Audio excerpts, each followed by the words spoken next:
Hebreërs 4 vers 12 en 13. Die woord van God is lewend en kragtig.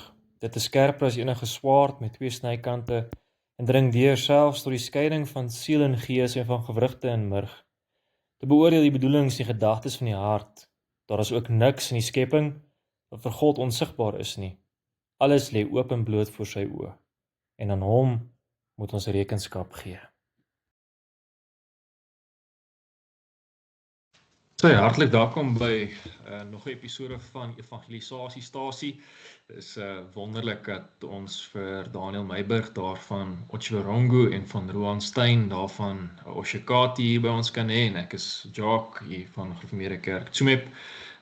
En is weer wonderlik dat ons weer by mekaar kan wees en kan gesels oor onderwerpe wat aktueel is vir elke gelowige, om ook so hulle roeping in die kerk en die koninkryk van die Here te kan nakom. Nou, vandag gaan ons lekker gesels oor wat beteken evangelisasie en wat beteken evangelie.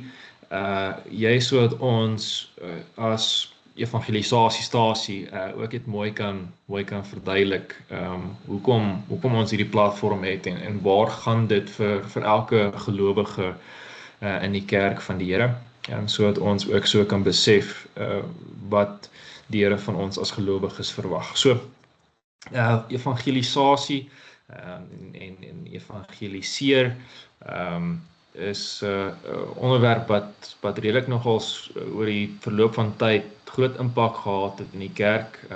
Baie kerke het ontstaan uit evangelisasiewerk, maar baie min mense verstaan eintlik wat evangelisasie is. Baie mense is bang vir die woord, baie mense is bang vir die werk.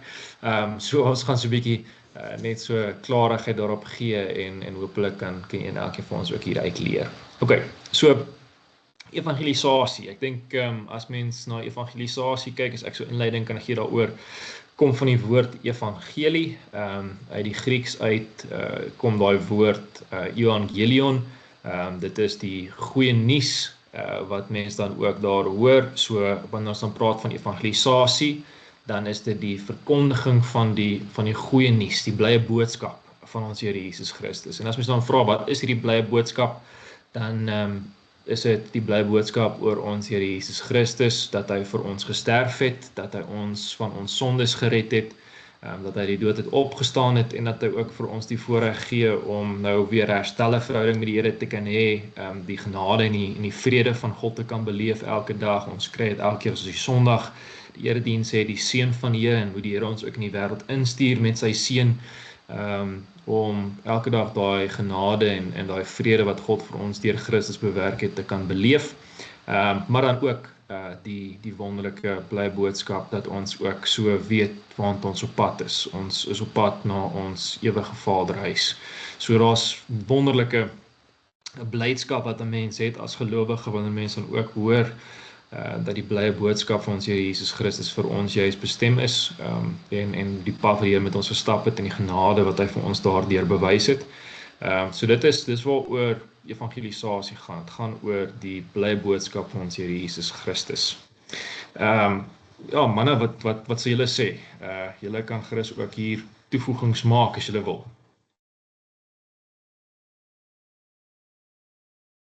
Daniel, aangesien jy die minste praat, jy kan maar eers iets sê as jy wil.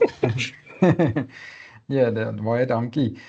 Nee, wat ek moet maar net eintlik aansluit by die definisie van die evangelisasie is om die goeie nuus van Christus te verkondig, die blye boodskap te bring, soos wat Jacques sê.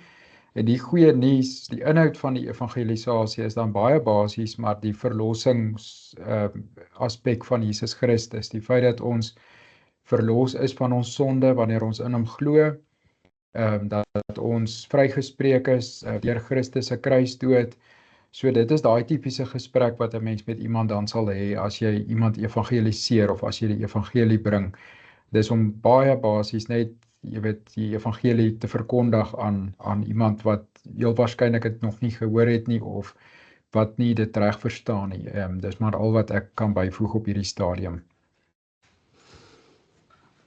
Ja, ek dink as ek kan byvoeg, en baie keer dan dink mense evangelie kom net eintlik in die Nuwe Testament na vore, maar reeds in die Ou Testament eintlik al direk na die sondeval, Genesis 3 vers 16, wat hulle die proto-evangelie noem, of die eerste evangelie. Daar waar die Here sê, die saad van die vrou, of die nageslag van die vrou, sal die slang se kop vermorsel. So daar begin die goeie nuus al. Om te weet, God los nie vir die mensdom in sy sonde nie, maar hy het al reeds van begin af 'n Messias beloof.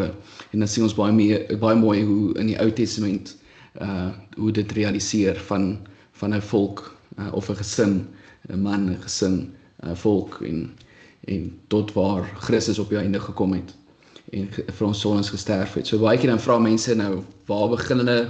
Ek dink ons gaan 'n video doen oor hoe doen ek as 'n gelowige evangelisasie, maar ek dink die belangrikste is daar's 'n paar teksgedeeltes wat dadelik uitstaan wat die evangelie baie mooi verkondig en Johannes 3 vers 16.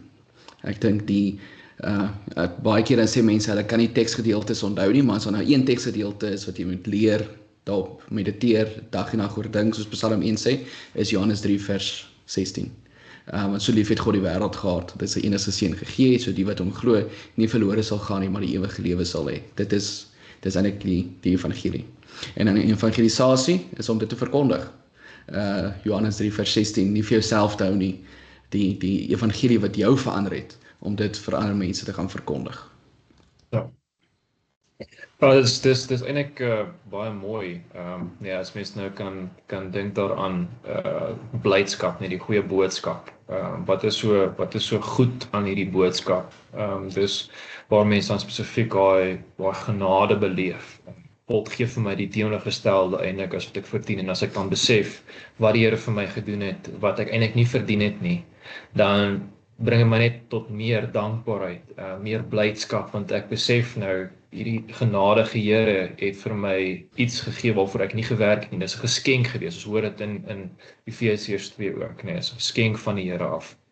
En as ek kan aansluit by Roan dan ook, ja, as mens dan ook weer terugkyk na die Ou Testament, toe sien mense alreeds die genade daar ook, dat God, alhoewel ons in sonde geval het, na die mens toe gekom het en met ons 'n genadeverbond gesluit het, dat hy gesê het, hy gaan ons God wees en ons gaan sy volk wees, nee, daai verbond met Abraham, Genesis 17.